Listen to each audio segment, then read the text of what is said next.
Hi, good afternoon. This is Meg Savage. This is the House Bill 309 webinar scheduled to begin at 3 o'clock. We're going to be starting in.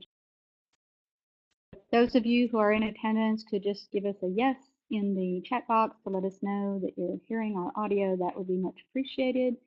As I said, we'll be getting started in just a minute to give some time for some last minute arrivals.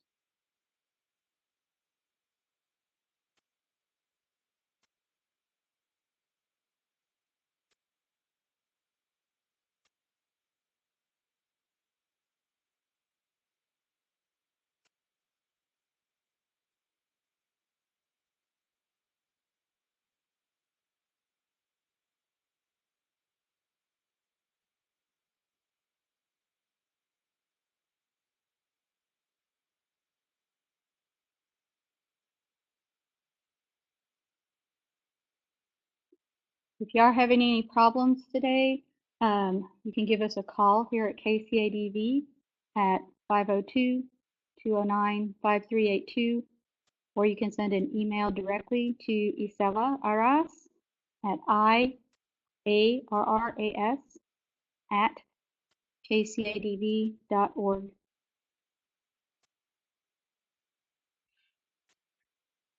If you're having trouble with the audio, then you may want to consider calling in on your phone.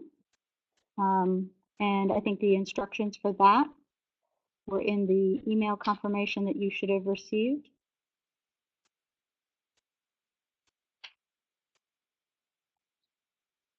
So I can see that there are a few people who are saying that they can't access the audio feature. I'm gonna let Isela try to struggle with that. She may have some suggestions that she can give to you directly in the chat box. And we'll wait just another minute to see if we can't get those straightened out.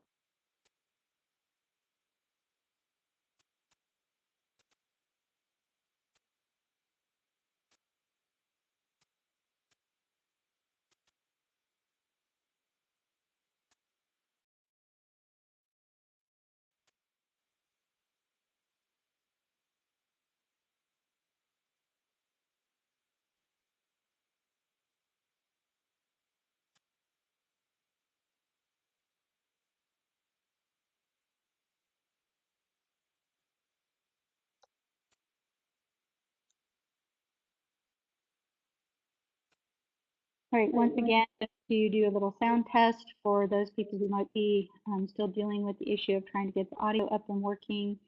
We will be getting started in about a minute. My name is Meg Savage.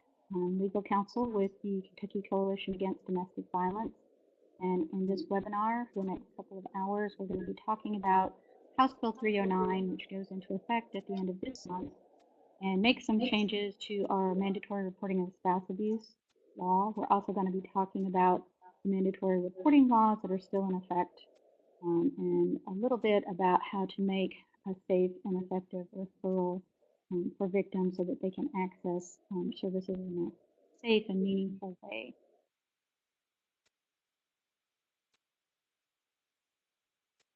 All right, well, I think for those who may be having audio problems, you may have to call in on your phone. So we're going to go ahead and get started with the webinar.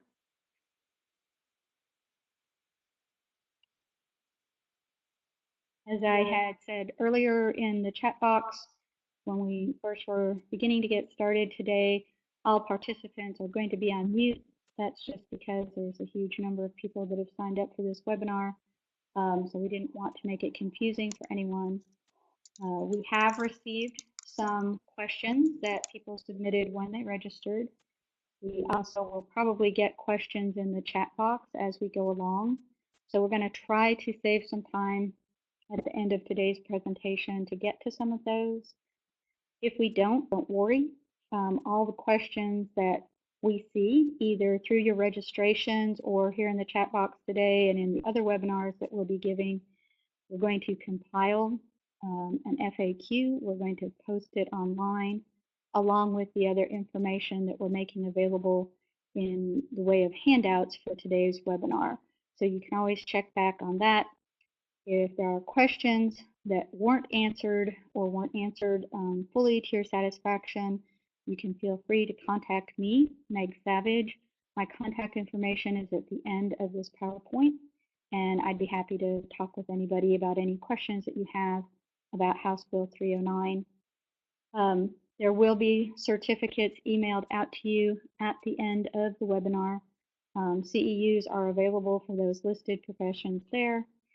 If you have any questions about that, you would need to get in touch with Isela Arras. And again, her contact information is also printed at the end of the webinar.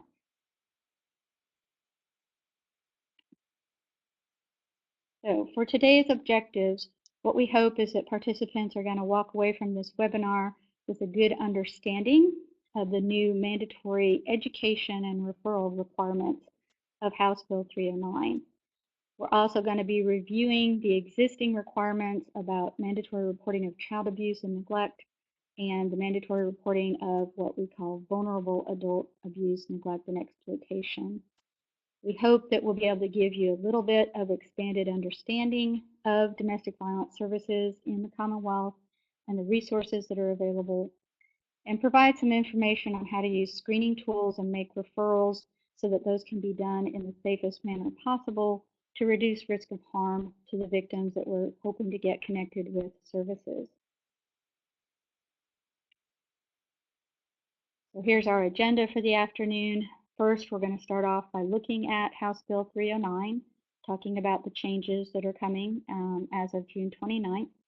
We're going to review the other mandatory reporting laws in Kentucky, including the duty to warn, which is specific only to certain types of professionals. And then we're going to talk about how the professionals that are mandated under 309 to do certain things can do that and do it in a safe and effective manner.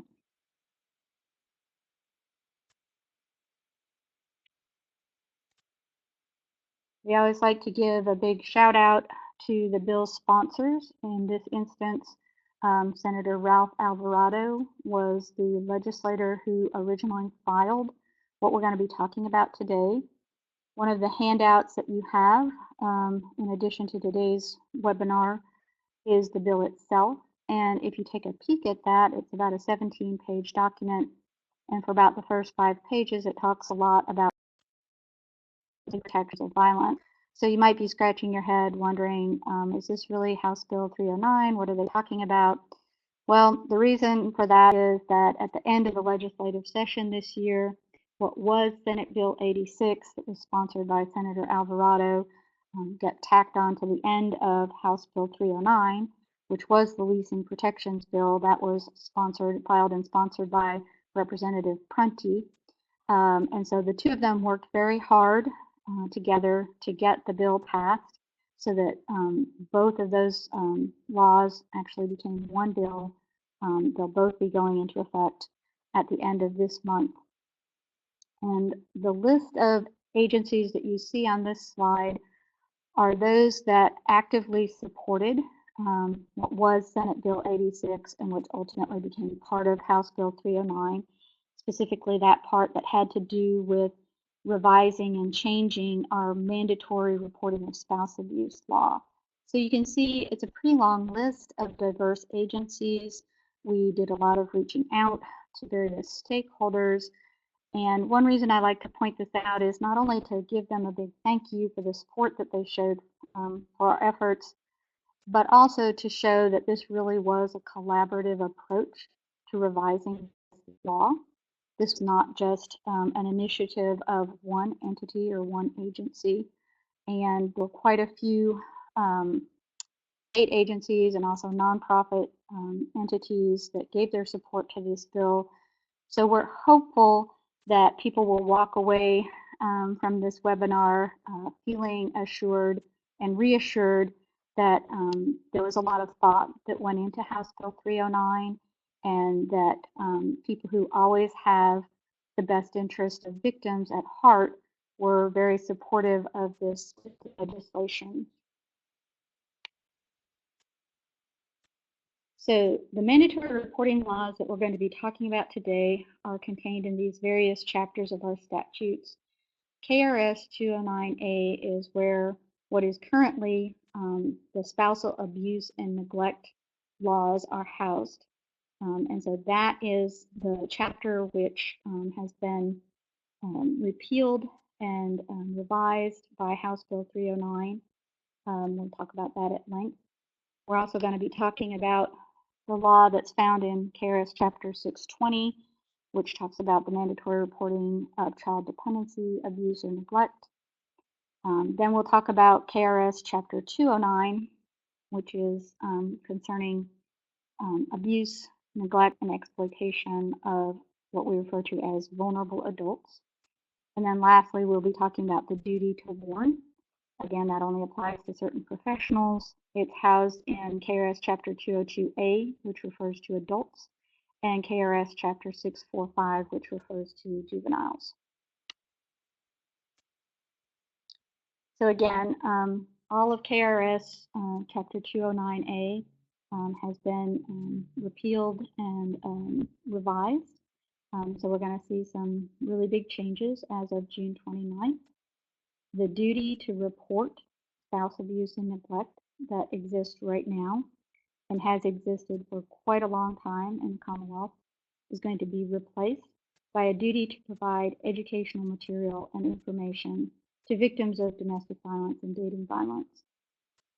The law has been expanded so that now all victims of intimate partner, domestic and dating violence are going to be having access to valuable information. Those terms we'll talk about who we're talking about specifically. Those terms are defined in our protective order statutes.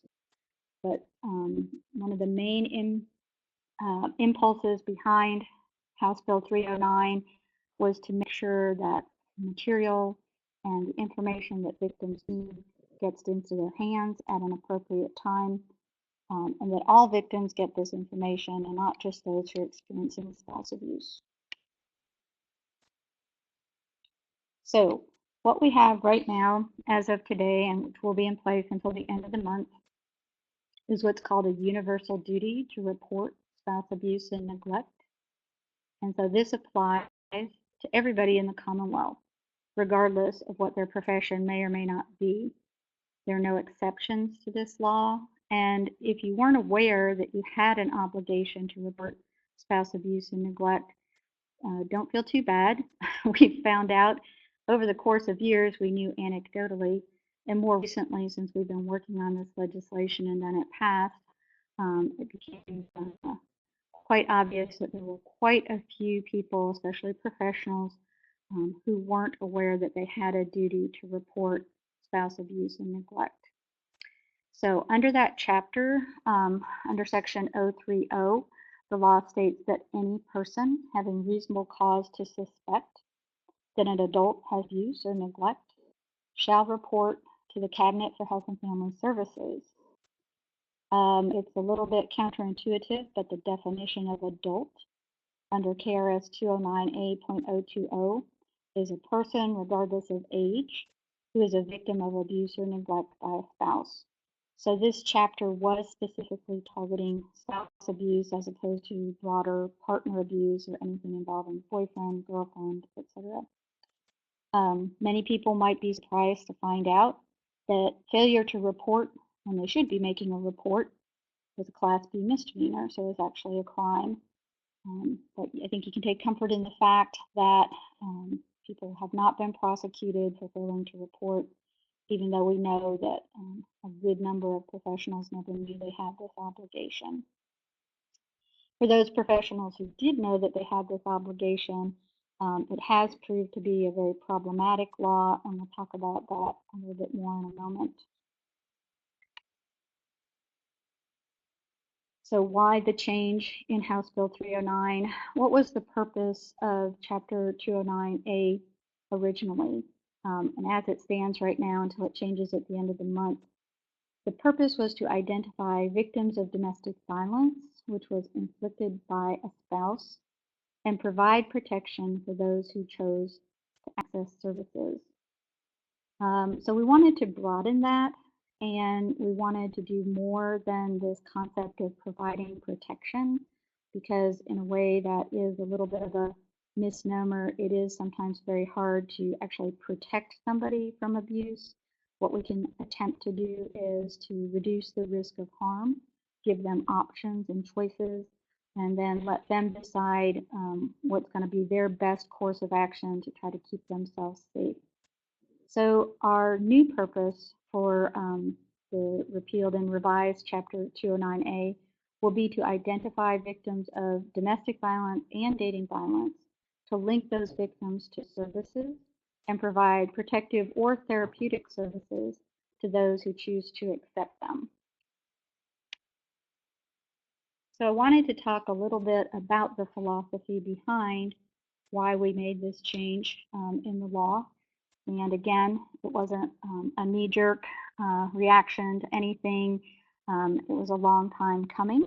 And I think as we talk, you'll see that it was a change that was needed at this point in time because the face of domestic violence advocacy in the Commonwealth has really changed over the years.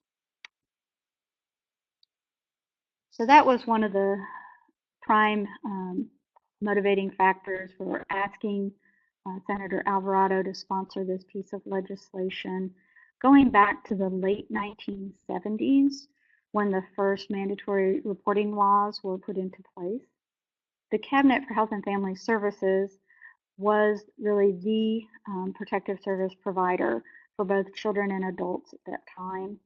The awareness about domestic violence, what it was, and how victims could attempt to escape abusive relationships and find safety was much lower than it is nowadays. And there was a real lack of resources across the state. So that meant there were significant barriers for victims who were trying to leave an abusive partner. Since the 1970s, Kentucky has gone from having one domestic violence shelter to having 15 regional domestic violence programs across the state. There's one in each area development district, so no victim should be more than, at most, perhaps an hour and a half away from a domestic violence program shelter. They provide not only residential shelter, but also an array of services to both residents and non-residents alike. And they, of course, are staffed 24 hours a day and have 24-hour-a-day crisis lines.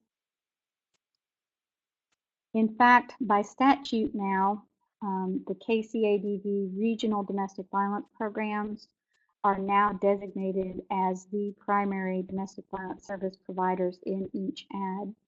So we contract with the Cabinet for Health and Family Services to provide these critical services to victims and their children.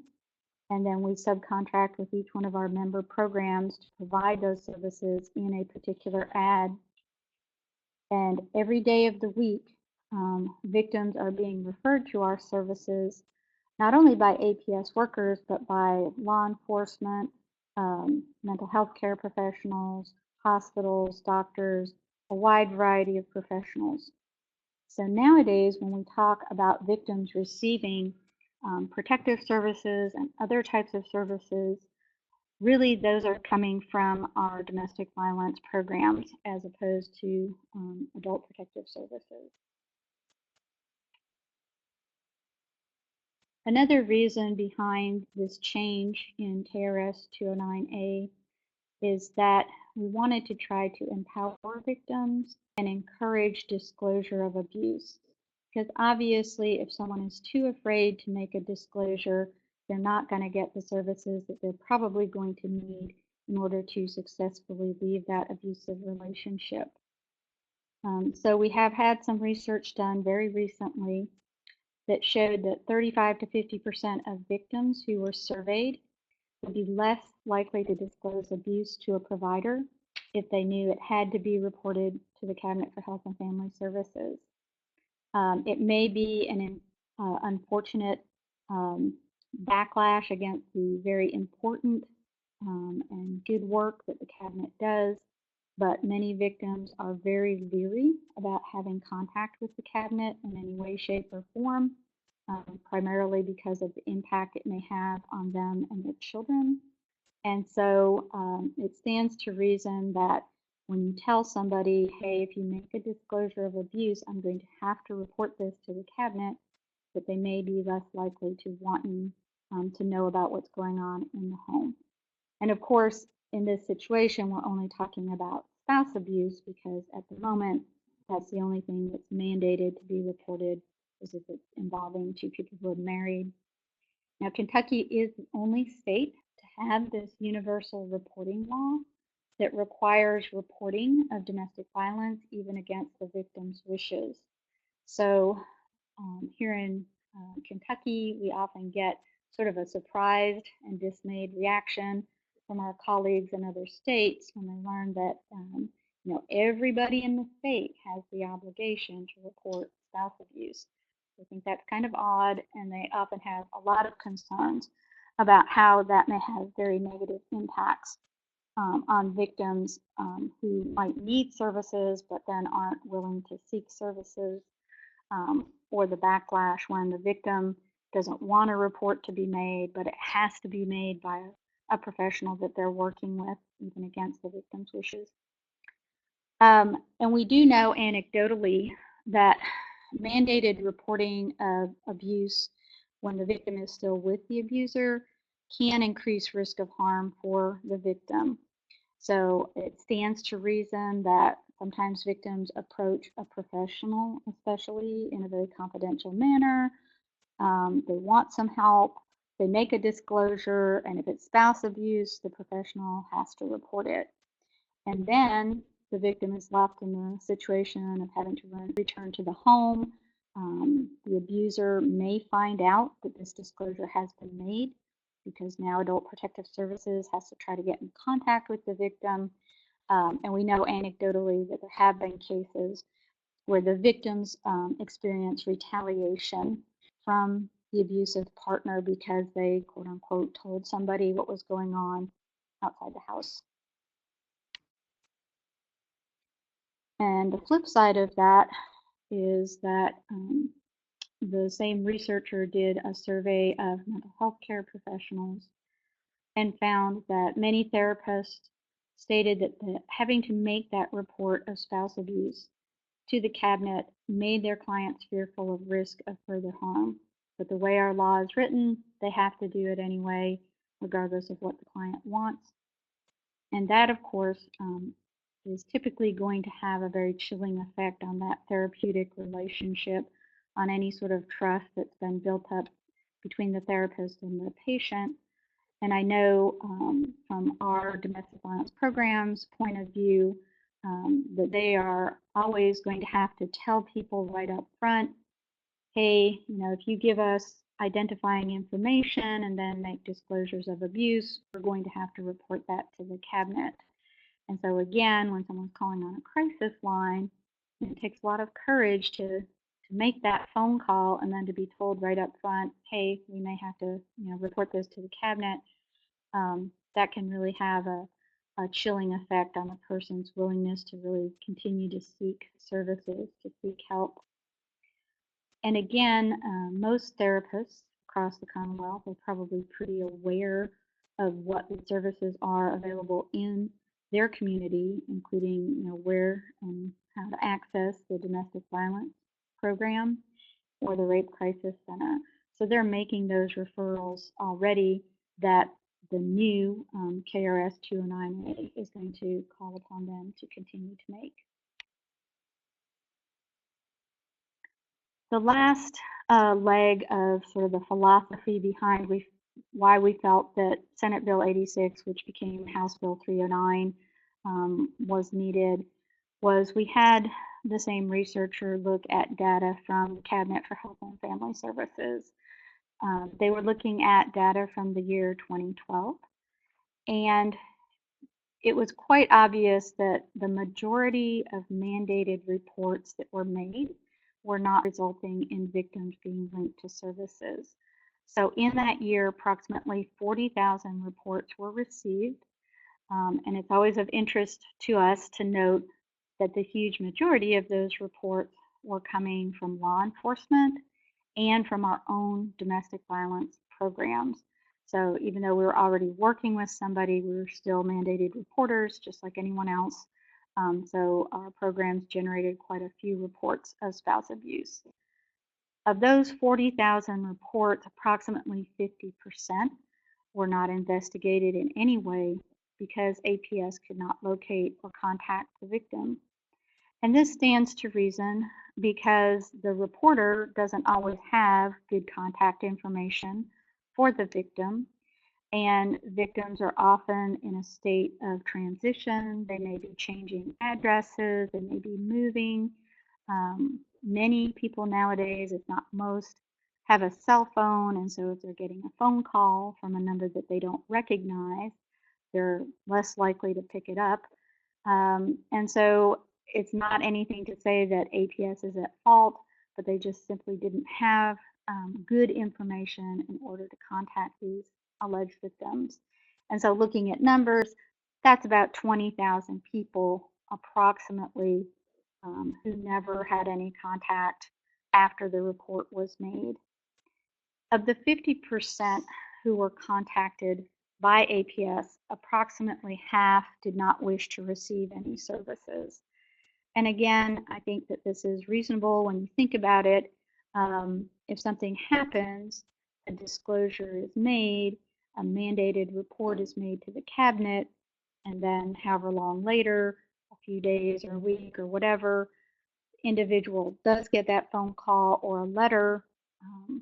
Again, there's so many reasons why victims may not want to work with the cabinet or ask for information from the cabinet. Their reaction may just be, no, I don't want services. And as we'll talk about, the way the law will be from June 29th forward, we're hopeful that victims will be much more receptive to receiving information from a professional that they're already working with, or from law enforcement when they're responding to a domestic violence call. So actually, there were very few substantiated cases that resulted in ongoing protective services being provided by the cabinet. And as of October of that year, there were only approximately 40 open domestic violence cases. And that is 40. So we started off with 40,000 reports. And you can, in comparison, see that at that same time, there were approximately 13,000 open child protection cases. So in the huge majority of situations where victims did want services, they were being referred to their local domestic violence programs or their local rape crisis centers. So that was the reasoning behind why KCADV, as the advocacy agency for victims across the state, felt like it was really time to take a good hard look at our mandatory reporting of spouse abuse law and see if we couldn't make it better, to make some changes in it that would make it more effective, more efficient, and to actually reach more victims. So this is what the law will say as of June 29th. If a professional has reasonable cause to believe that a victim with whom he or she has had a professional interaction has experienced domestic violence and abuse or dating violence and abuse, so those would be the triggering factors. And then the duty is the professional shall provide the victim with educational materials related to domestic violence and abuse or dating violence and abuse, which includes information about how he or she may access regional domestic violence programs or rape crisis centers, and information about how to access protective orders. So those will be the marching orders for the professionals that are named in the statute. So who are these professionals? You can read this list for yourself, but you can see that primarily we are talking about people in the medical fields, the mental health care field, social workers, cabinet employees, child care personnel, people who are in the school system, so teachers, school personnel, faith-based people who are in positions of leadership, so ministers, and their denominational equivalent, and victims advocates. So it's a broad range of professionals. but it's certainly nowhere near as broad as the law that we have right now, the mandatory reporting law, which said that any person in the Commonwealth at any point in time who became aware of spouse abuse would have the duty to report. So what we were trying to target were those individuals who are most likely to be working with somebody who, if they were a victim of domestic or dating violence, would have some sort of trusting relationship or something about the relationship that would encourage them to disclose abuse. The law also requires that any organization or agency employing any such professional has this obligation to provide information. And that was included in order to make sure that organizations, entities weren't going to try to countermand the law by saying, oh, well, we don't want you to report, not report, but to give this information to victims. It puts an obligation on the agency itself, too, to make sure that this information is given out. And I'm sure there's going to be situations in which an agency is large. There may be multiple professionals interacting with one victim. And so there's going to have to be some policy creation around who will be responsible for actually making sure that the information that's required to be given to the victim is given to that person. So the law talks about victims, and people might have different ideas of what a victim of domestic or dating violence is or is not. So in the statute, it will refer to victims as they are defined in our protective order statutes in terms of somebody who has experienced domestic violence and abuse or dating violence and abuse at the hands of a partner. So we're not talking about all types of domestic violence and abuse, because under our protective order laws, that could be a parent-child relationship, something like a grandparent, adult grandchild caretaker situation. So that definition is a little bit broader. But for purposes of House Bill 309, victim will be an individual who is or has been abused by a spouse, a former spouse, or an intimate partner with whom they live or have lived or have a child in common, or an individual who is or has been abused by a dating partner. And under our protective order statutes, a dating relationship is defined as one of a romantic or intimate nature. So when a professional is dealing with somebody who falls into either of those two categories, and there's reason to believe that there's abuse going on, that's what triggers this requirement to give the necessary information. So additionally, people have different ideas of what domestic violence and abuse, dating violence and abuse might encompass.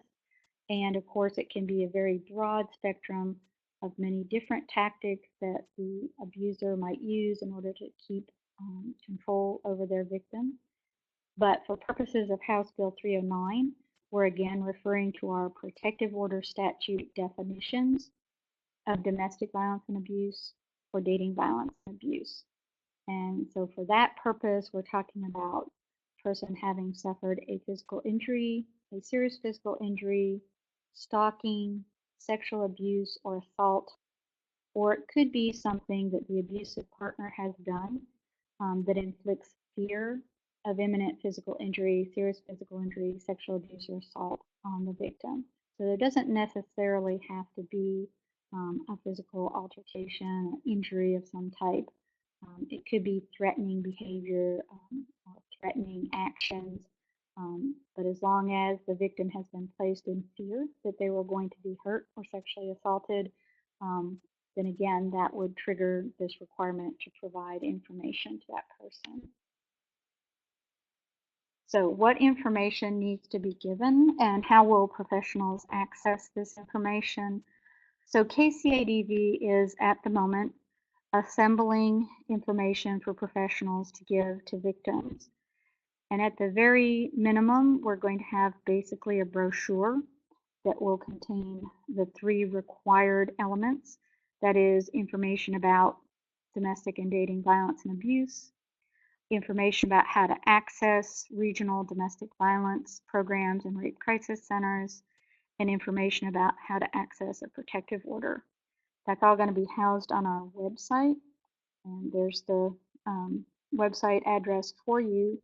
We're going to make it as easy as possible so that when you go to the home page, there'll be one button for you to click on that will take you right to the information that you need to give to the person that you're working with. Our idea is that it will be something very easy to download and print off. And then we're also going to have additional materials housed in the same place so that if a professional has the inclination and the time that they want to give more information to their patient, their client, the person they're working with, that will have a lot of different resources for you to do that. We're also going to make sure that the information that we have is available in accessible formats so that people that have vision-based disabilities will be able to access this information. The same information and perhaps additional information will also be housed on our member program websites and the Rape Crisis Center websites.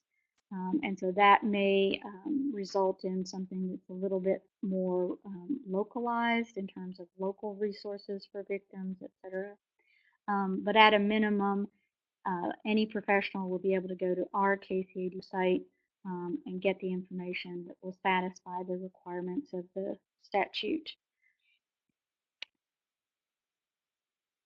So again, there's not going to be any more reporting of spouse abuse to the Cabinet for Health and Services. Part of the statute does require that professionals shall report to law enforcement if the victim requests it and after they discuss the report with the victim. And that second part's very important because, again, there has to be a lot of thought that goes into when it's appropriate and safe for the victim to start disclosing publicly that abuse is going on in the home, because there can be some very negative and dangerous repercussions for the victim if the safety concerns aren't addressed before that type of report is made. Professionals will also have a duty to report to law enforcement their beliefs that the death of a victim with whom they've had a professional interaction is related to domestic or dating violence. And this was put in the bill in order to allow professionals to share this information freely so they didn't have to worry about maintaining the confidentiality of records, information concerning a deceased client.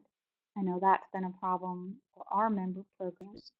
And I do want to point out, because I think there have been some questions from participants about these duties that are placed now on professionals instead of reporting to the Cabinet for Health and Family Services, which you've always had to do if it was spouse abuse or neglect.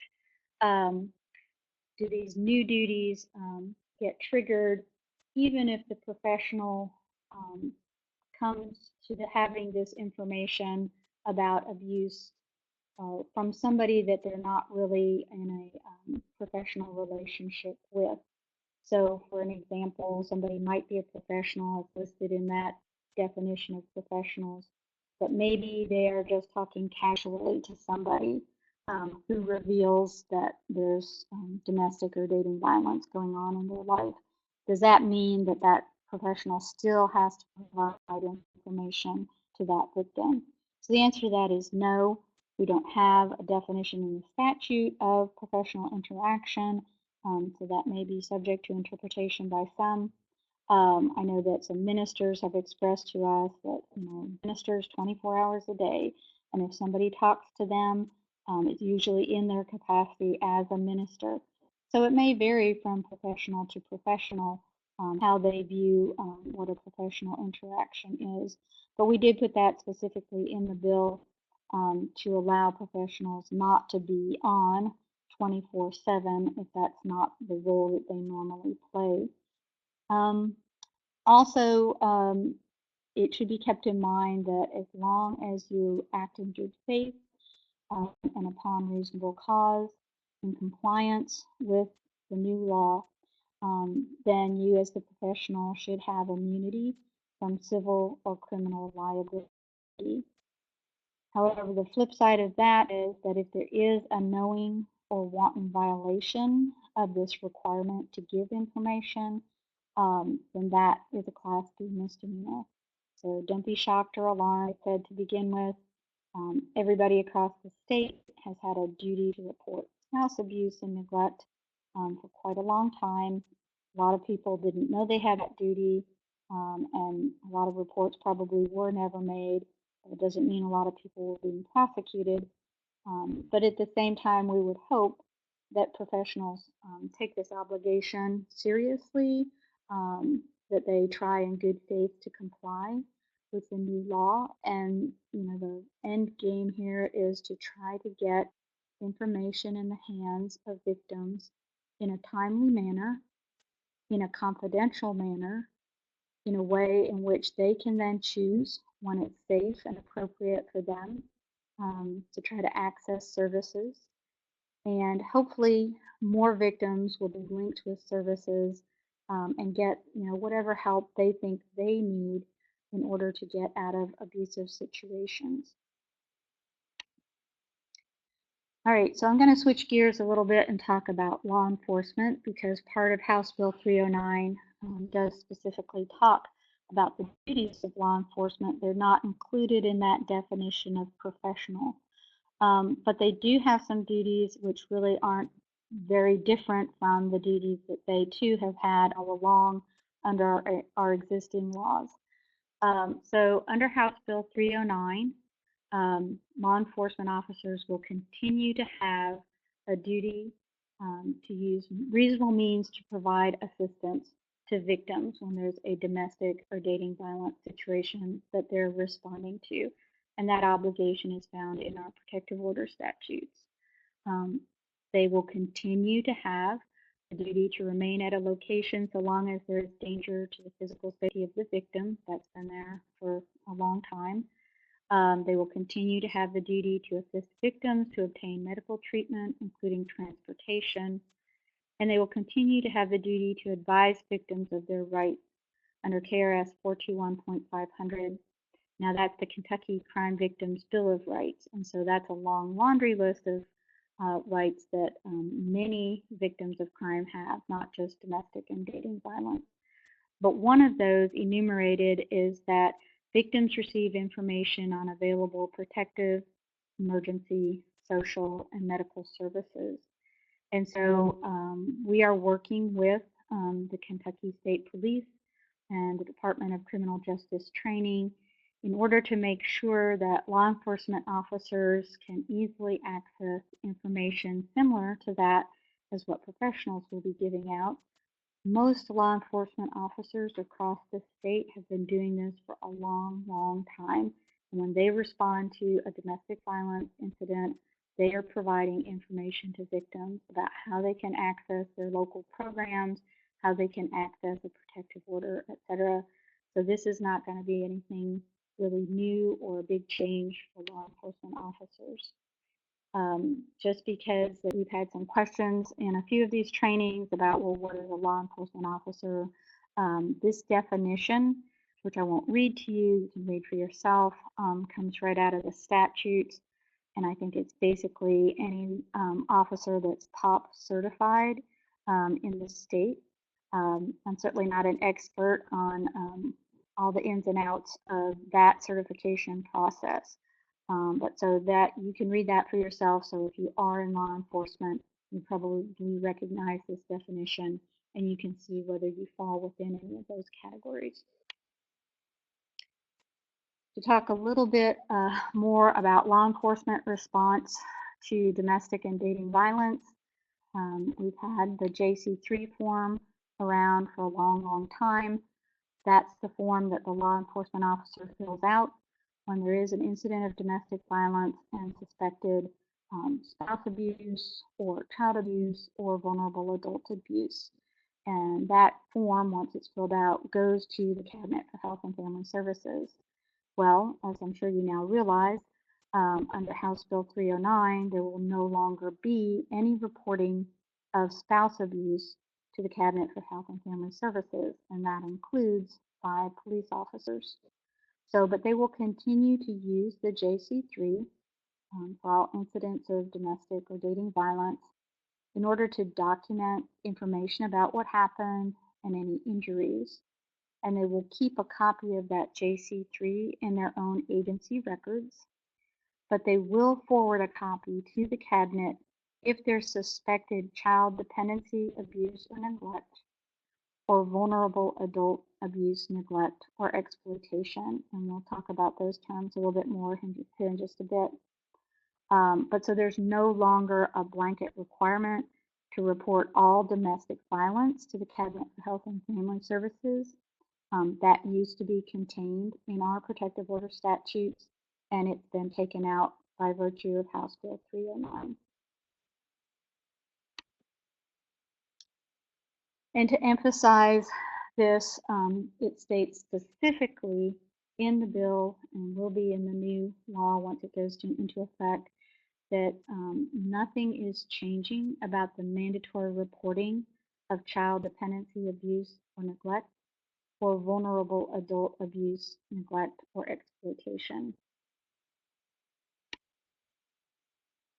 So we're going to switch gears now from talking about House Bill 309 and the changes to KRS Chapter 209A.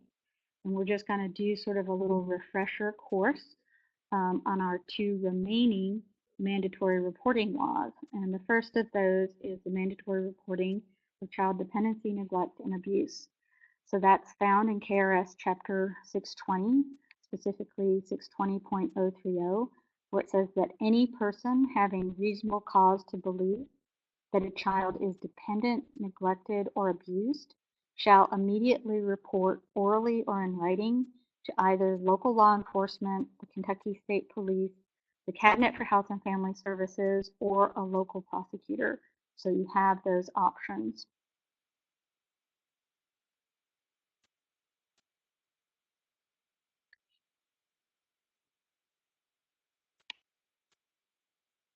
And I'd just like to point out, some people aren't familiar with the term of what a dependent child would be. So here's the definition according to our statute. And it's basically a situation where the parent isn't doing anything expressly to endanger the child. They're not neglecting the child. They're not abusing the child. But there's something going on with that parent such that they cannot adequately care for the child. So it might be they're going through a bout of major illness and they don't have a support system to help take care of the child. It could be a mental health situation. But those are situations that have to be reported to the Cabinet along with active abuse or neglect. So there's two exceptions to the mandatory reporting of child abuse, neglect, and dependency. And those two small exceptions are that if an attorney has information about a child that's abused or neglected, and excuse me,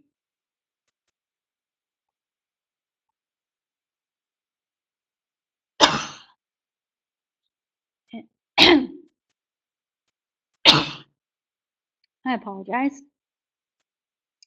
And that information comes to the attorney by virtue of the privileged and confidential attorney-client relationship, then that attorney does not have to report. Similarly, if information comes to a clergy person by virtue of the clergy penitent privilege relationship, then that clergy person does not have to report the abuse or neglect. Other than that, it's considered a universal mandatory reporting law, and so all individuals across the Commonwealth have the obligation to report child abuse, neglect, and dependency. So what do we mean when we say an abused or neglected child? Well, again, we have a legal definition of this term. And as a baseline, there's typically going to be a certain type of relationship between the child and the person that's committing the abuse or the neglect. So typically that's going to be a parent, or it may be a guardian, or a person who has custodial control of the child or supervision of the child. And then more recently, within the past 5 years or so, the terms have been added in a person in a position of authority or special trust in relation to that child. So these are the times when the mandatory reporting is going to kick in. There are other situations where a child might be harmed, basically by a stranger, perhaps by another child. And at first blush, those are not going to be mandatory reporting of child abuse situations, because we look to the parents or the guardian of the child to take those protective steps. Now, if it fails to act, then it becomes more of a situation where perhaps the child is at risk of harm because of the parent's failure to act. And so that might become a reporting situation. So this new, it's not a new concept, but it's more recently been added into this law. Who are we talking about when we talk about a person who is in a position of authority or a position of special trust? Well, here's a little laundry list. It's not exclusive, but you can see what we're trying to get at are those cases that have been reported in the news in the past several decades, really, where an individual has put themselves in a position where they have access to children. And usually in these sad cases, there's been repeated multiple instances of abuse. Usually it's sexual abuse. And there might have been instances where people were aware or might have suspected, but nobody reported it. And so many children were harmed. And so now, under Kentucky law, if abuse or neglect is perpetrated by someone in a position of authority, even if it's not the child's parent or guardian, then that would have to be reported to the cabinet. Likewise, a position of special trust, there's the definition of that, someone who's able to exercise undue influence over the minor. That would be a mandatory reporting situation as well. And I'd like to point out that the reason that these mandatory reporting laws were enacted was to get protective services into that child. It was not necessarily to trigger a criminal investigation or a prosecution. That might occur, it might not, but the cabinet's role and why the cabinet is being brought into the picture is so that they can offer protective services to that child. All right, so going on with our definition of abuse or neglect under our statute, we have this long list of the way a child could be abused or neglected. So inflicting or allowing to be inflicted upon them physical or emotional injury, or creating or allowing to be created a risk of physical or emotional injury. Well, a physical injury, that's pretty self-explanatory, but I did want to point out that we do have a definition under this series of statutes of what an emotional injury is. And it's not just, sort of the baseline. We know that domestic violence is not good for children, that it's not optimal for children to be in a home where domestic violence is occurring. But in order for something to rise to the level of an emotional injury, there has to be a substantial and observable impairment of the child's ability to function. And that has to be something that's testified to by a qualified mental health professional. So you can see that's a pretty high standard. We certainly don't want children to be exposed to domestic violence, but I'll talk a little bit more here in a minute about how we do need to be thoughtful about what the ramifications are in terms of reporting something as suspected abuse or neglect when one adult is being abused by the other adult and there's children in the home. So again, we go on. So not caring for the child, not providing care and protection, anything in terms of sexual exploitation or prostitution, sexual abuse, abandonment, exploitation, not providing adequate care, supervision, food, clothing, shelter, and education or medical care. And the last one is if there's already a case plan in effect and the parent is failing to make sufficient progress towards completing that case plan, that can in and of itself be an independent ground for finding that the child was abused or neglected. Under our child abuse and neglect reporting law, there's also some sort of two special situations that also are mandated report situations. So the first is if there's sexual abuse, exploitation, or prostitution, where the victim is less than 16 and the perpetrator is 21 or older. Again, this is relatively new. This came into the law about 5 years ago, and it simply brings our mandatory reporting law in line with our statutory rape laws. And you can see that sexual abuse means to use, allow, permit, or encourage the use of the child for purpose of sexual stimulation of the perpetrator or another. So it's not something that necessarily involves, force or violence being perpetrated against the child, but simply someone who is under 16 cannot legally give consent to any type of sexual activity with someone who's 21 or older. So those situations would have to be reported as child abuse. Also, you have to report children who are suspected of being trafficked. So that's any time someone under the age of 18 is engaged in prostitution or any sexually explicit performance. That's always going to be considered trafficking under our trafficking laws. It could also potentially cover a forced labor situation. So when someone under the age of 18 was forced into a labor situation through force, fraud, or coercion. So those situations have to be reported as suspected child abuse or neglect. So there is, again, a criminal penalty for failing to report when you should have reported. For first offense, it's a Class B misdemeanor, and then the penalty increases if there's subsequent offenses.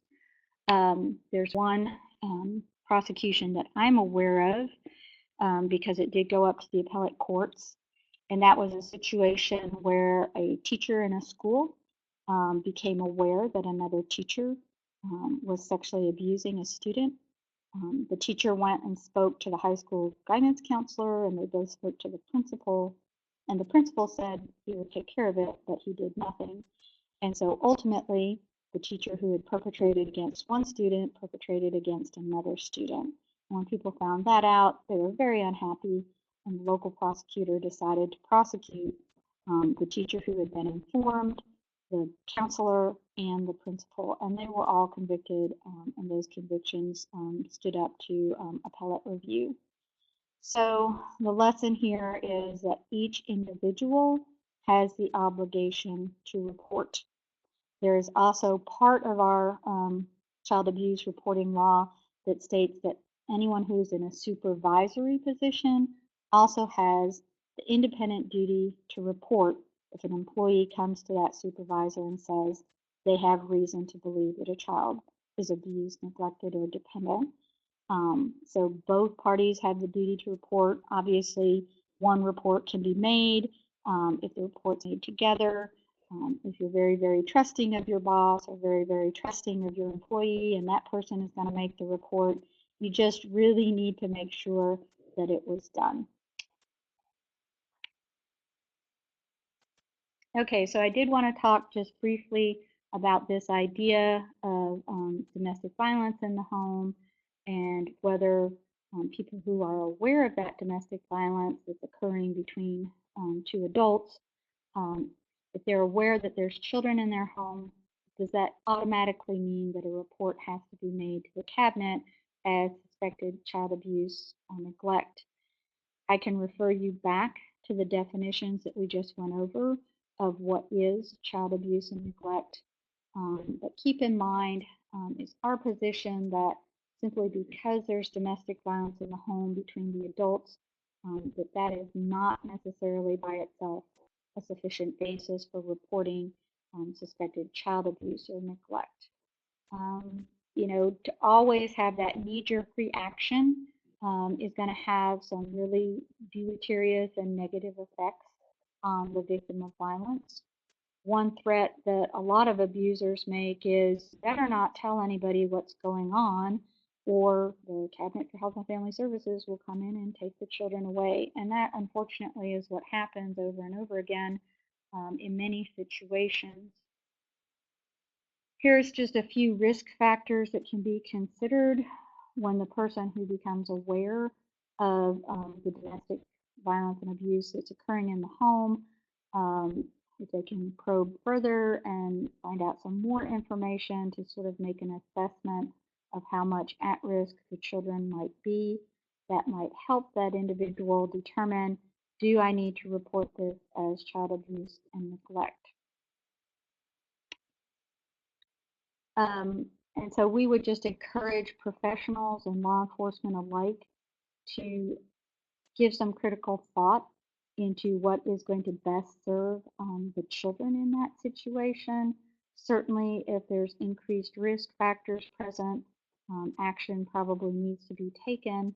But whenever possible, the goal should be to keep the child or children in their own home with the non-offending parent if that person can be protective, supportive, if there's a positive and strong bond between the child and the non-offending parent, because we know the outcomes for children who are removed, they get worse as time goes by with the number of removals, if they go into foster care. So all of that needs to be very carefully balanced against the actual risk of harm that the child is facing if they are left with that non-offending parent, and if they can be kept in a safe and supporting environment. All right, so we're going to move along from talking about the reporting of child abuse and neglect to the mandatory reporting of abuse, neglect, or exploitation of other adults. That's just simply the name of that particular chapter, KRS Chapter 209. I like to refer to it as vulnerable adults. And under this statute, an adult is defined as someone who is 18 years or older, who, because of a mental or physical dysfunctioning, is unable to manage his or her own resources or carry out the activities of daily life or protect him or herself from neglect, exploitation, or a hazardous or abusive situation. So what we're talking about here is an individual who has a mental or physical disability, and there's something else going on with that individual such that they aren't able to protect themselves. So certainly we're not meaning to say that anyone with a disability is incapable of being protective of themselves. This person might be an elderly person, they might be an adult of any age. If they're a child, then typically if there's abuse or neglect going on, that's going to be reported under the child abuse reporting law. So any person who has reasonable cause to suspect the abuse, neglect, or exploitation of a vulnerable adult shall report that to the cabinet. And again, the idea here is not necessarily to trigger a criminal investigation or a prosecution. It's to get protective services into that individual. So here are some definitions that are used in that chapter. Abuse means the infliction of injury, sexual abuse, unreasonable confinement, intimidation, or punishment that results in physical pain or injury, including mental injury. So you can see it's just a slightly different definition than what we're going to be working with in terms of domestic violence and abuse or dating violence and abuse under our chapter 209A. Exploitation has a financial implication, and so that's when you're going to be using a person's resources, their funds, assets, or property by deception, intimidation, or similar means with the intent to deprive them. And certainly somebody with a disability may be much more vulnerable to this, especially if they're dependent on another person to help them manage their finances, pay their bills, etc. And then neglect. Unfortunately, people with disabilities, especially the more profound the disability and the higher level of care they require assistance from another person, it puts them at much greater risk for neglect if they can't take care of those needs themselves. So any of those situations would have to be reported to the Cabinet for Health and Family Services. It's a universal mandatory reporting law. So every single one of us who's listening to this webinar has that obligation at all times. The last mandatory reporting law I'm going to talk about, like our new chapter KRS chapter 209A, will be confined to just certain professionals. So this is the duty to warn. It's housed in KRS 202A.400, and that refers to adults, and KRS 645.270, which refers to juveniles. So when a person makes an actual threat of physical violence against a clearly identified or reasonably identifiable victim, or an actual threat of some specific violent act, and those threats are made to a qualified mental health professional, then that professional has to take reasonable efforts to warn the victim, notify the police, and possibly seek a civil commitment of that individual that's making the threat. Now, one thing I'd like to say is when it's a juvenile under KRS 645.270, the definition of who might have this duty to report or duty to warn is even broader, because it not only covers mental health professionals, but also anyone acting in the role of a counselor. What are the professionals that are implicated here?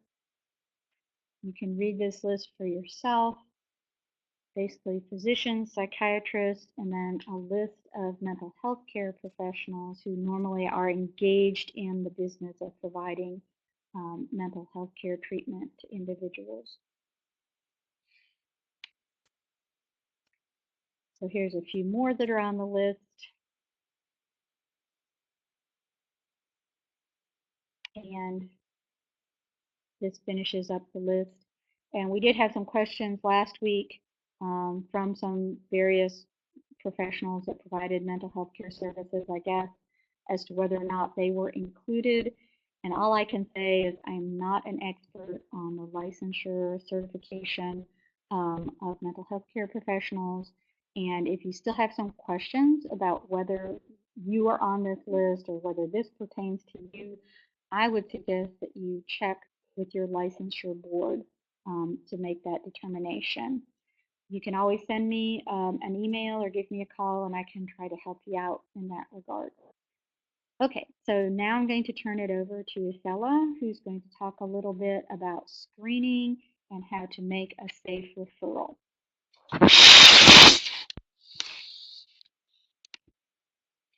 Good afternoon. I'm Isela Arras. I'm the Director of Training here at KCADV, and my role today is to talk a little bit about the practical applications or fulfillings of this new law. It's really important to be able to screen because it'll help you identify the victims that require this information and fulfill your duties.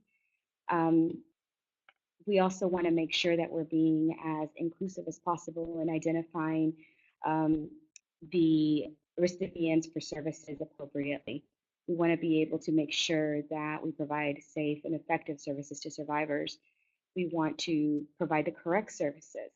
Kentucky does offer services for people who have been who want to be able to make different options or different decisions about the relationship. So we have things like counseling, things like the batterer intervention provider programs, and that can be considered a service for victims who may have partners that have hurt them but are not prepared to end the relationship. Most victims of domestic violence don't want the relationship to end. They want the violence to stop. And so it's important to be able to ensure that we can provide the appropriate services to the appropriate person.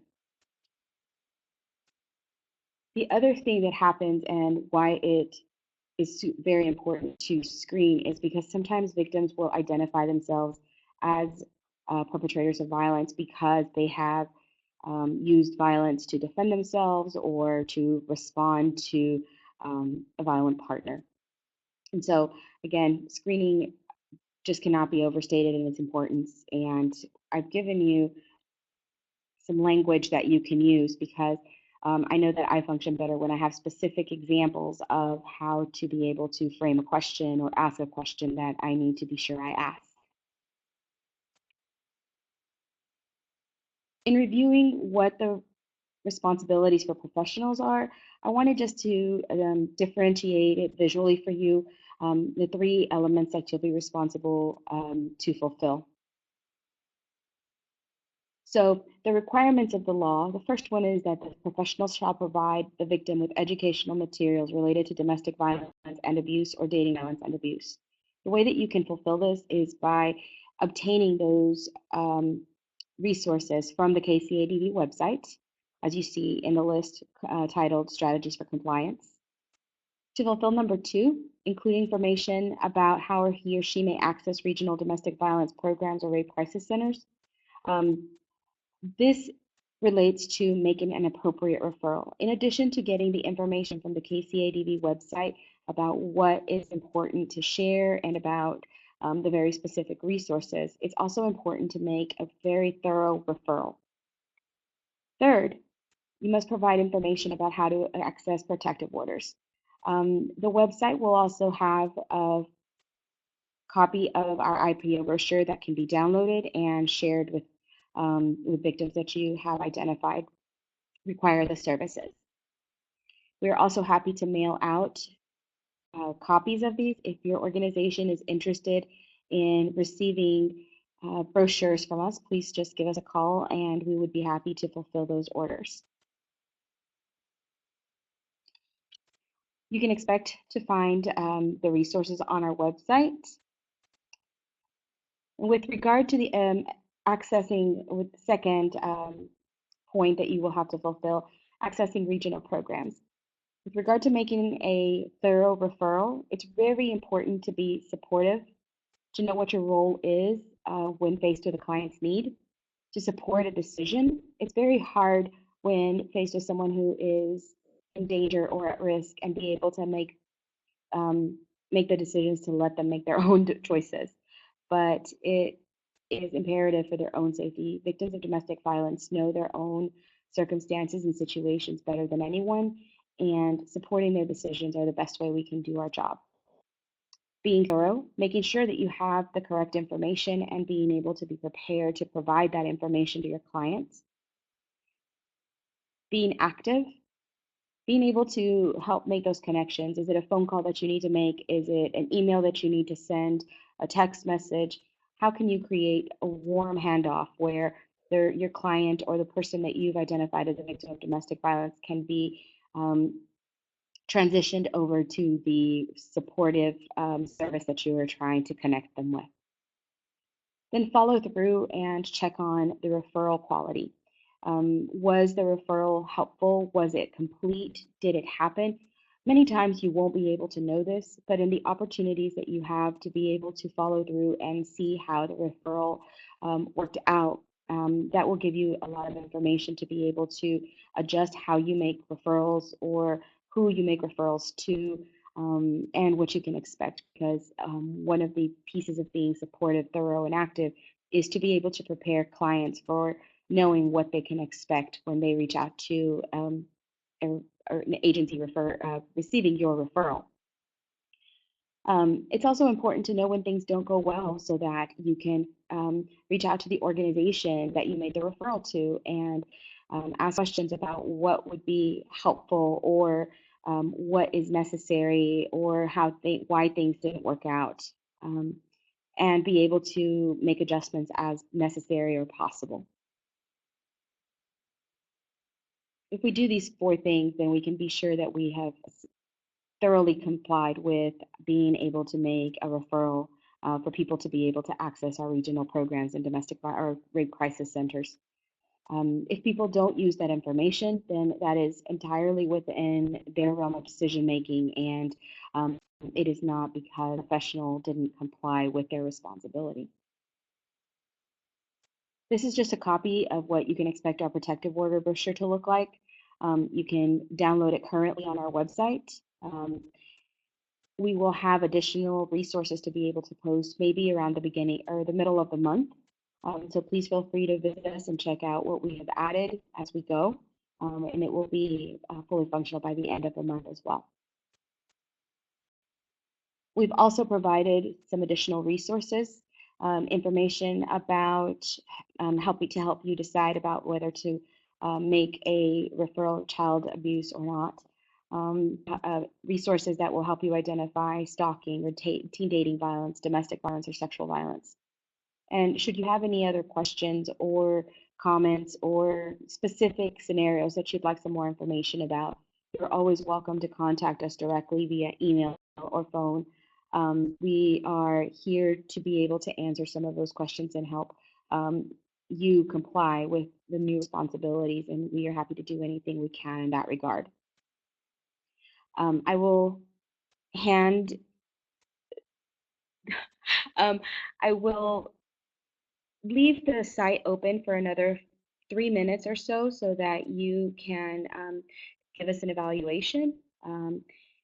Additionally, please note that we will be emailing your certificates. I don't have any additional information to share at this point, but like I said, I will leave it open for a few more minutes to gather any questions you might have.